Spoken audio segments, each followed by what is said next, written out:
So one thing to do is to actually come down to your nozzles, and I usually try to do this right at the beginning, and I'm using my hands to just sort of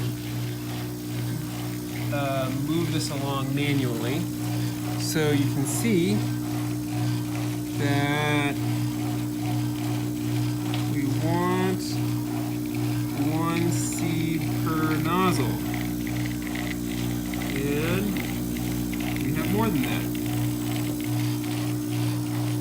Okay, so we're gonna drop those and see if that happens again. We have 2 seeds, 1 seed, 1 seed, 1 seed, 1 seed, 1 seed, like 4 seeds. Okay, so what do you do now? There's 2 things that you can adjust. You can decrease the amount of PSI, that is this amount of suction on those nozzles, or you can change the nozzles. So we're going to first try to decrease the PSI. Again, going back down here, and it's just like an air bypass. And we're going to try 25 PSI.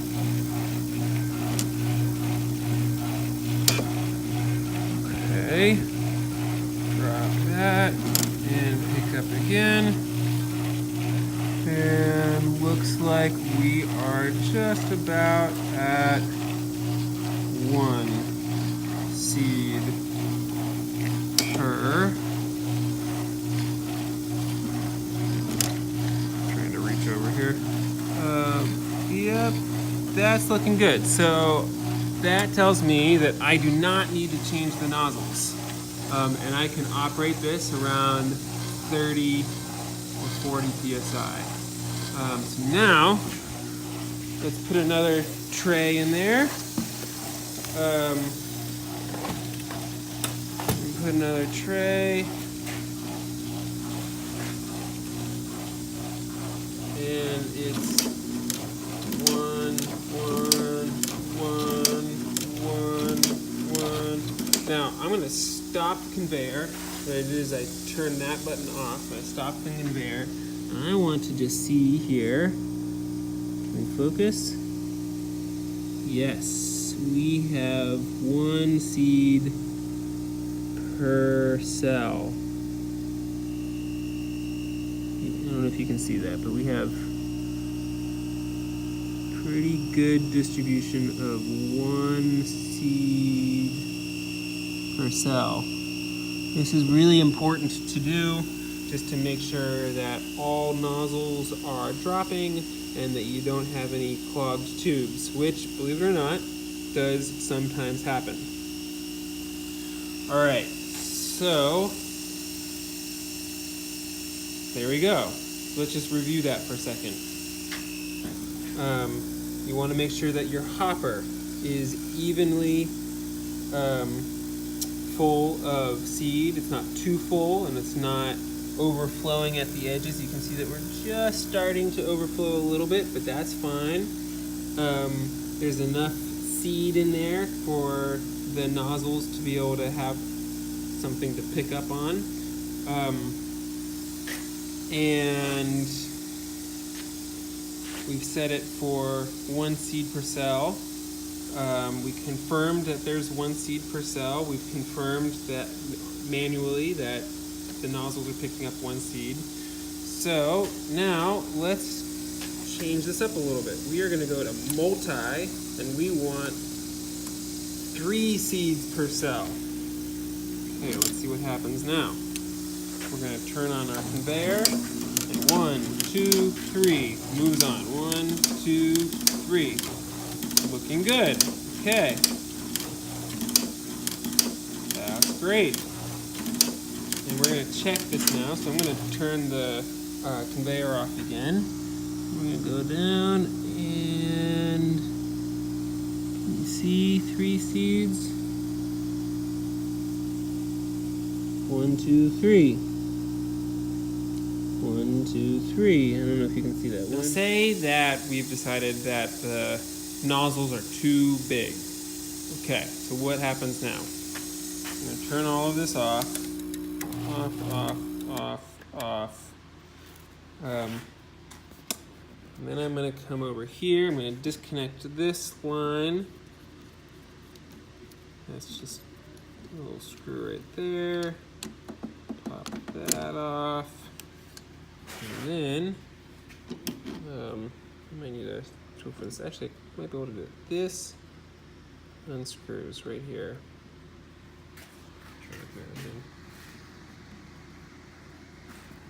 There we go. That unscrews.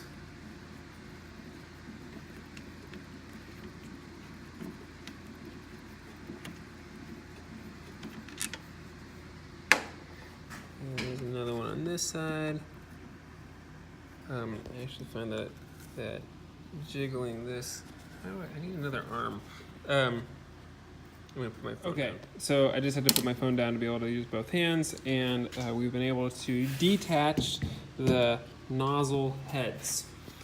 One thing to note is that these pins can come all the way out. They can, boop.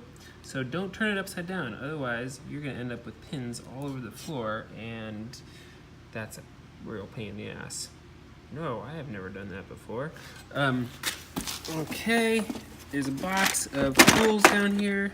I find this is helpful for unscrewing these nozzles. One thing of note, these are brass. They are very soft metal, and if you use mechanical force to tighten or untighten them, you might snap the nozzle. It's also happened to me. So let's pull apart a nozzle here. You have a couple components. The nozzle comes with a spring, the nozzle, the spring, and the pin. The pin is really important because it makes sure the end of the nozzle stays clear. That is really important. If for some reason your nozzle keeps on clogging up, it might be because your pin has been too worn down, or is broken, or is not the right size pin. So let me just sort of show you over here. When these get pushed down, there is the pin cleaning out the end of the nozzle. Down below, in this box of goodies, you have some supplies. You have all sorts of supplies, actually. And you can see in here, this is the next size down. Let's see if we can focus on that. So that is the next size down from this one.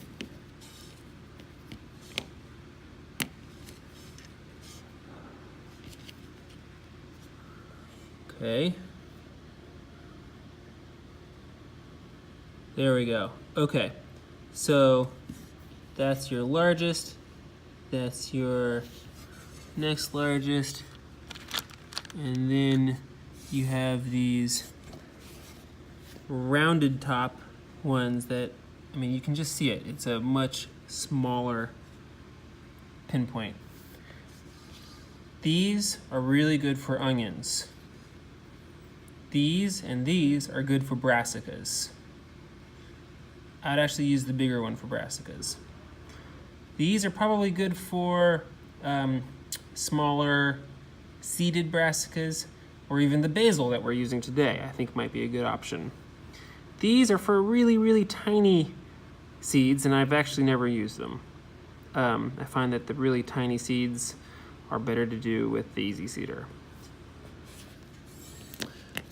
Just one more point to say that the size of the needle is important. You don't want to put a big fat needle into a tiny sized nozzle. Doesn't work. Okay, so now let's say that you're going from a 150 tray to a 128 tray, and we're gonna just go over how to do that. This is your drop tubes for a 150 tray.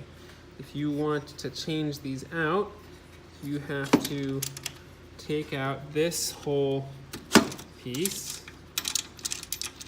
And there are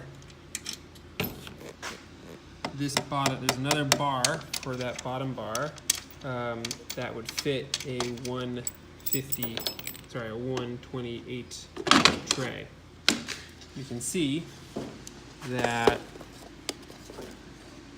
this is the 150, that the bottom holes line up with the cells, of course. We have another one of those bars for 128, just like that. So the thing to do is to take this piece and replace the bottom. That is just screwed in with a couple screws right here. So you take those out, take out these hoses, replace this bar with this one, put in these hoses into there, and screw it back in. Put this piece back on. I actually didn't change the bottom bar because I'm not going to do that today. Tighten these up. One thing to make note is to make sure that your nozzles are all lined up on the center of the hoses, the downspouts. Put these screws back in, get those tightened, attach this, and you should be all ready to go. Okay, so we are done seating, and the last thing to do here is I'm going to turn up my air, and maybe I'll turn this up a little more. And we have this handy dandy little vacuum. And I like to turn on the vibration for the hopper. And this sucks up all of the seed, which is really nice because this hopper is not easy to get to. There's a good amount of storage in this hopper, in this vacuum hopper.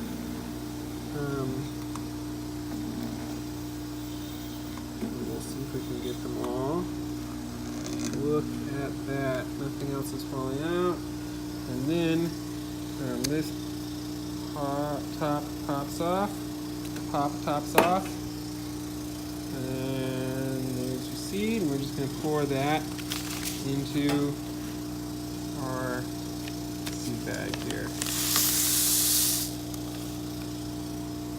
Voila. So remember to fill up your vermiculite hopper. Your vermiculite needs to be dry. It does not work if it's wet. It will clog up down here. So only use dry vermiculite. One more thing to note is that you can actually adjust the amount of vermiculite going onto your trays all the way up. The vermiculite just barely stays in there by itself, all the way down. We're now all the way down. You really don't put very much vermiculite on. I actually try to keep it not quite all the way up, but somewhere close to the higher end of that adjustment. So I think that is it. This is a very finicky machine. Just spend some time playing around with it and you'll figure it out.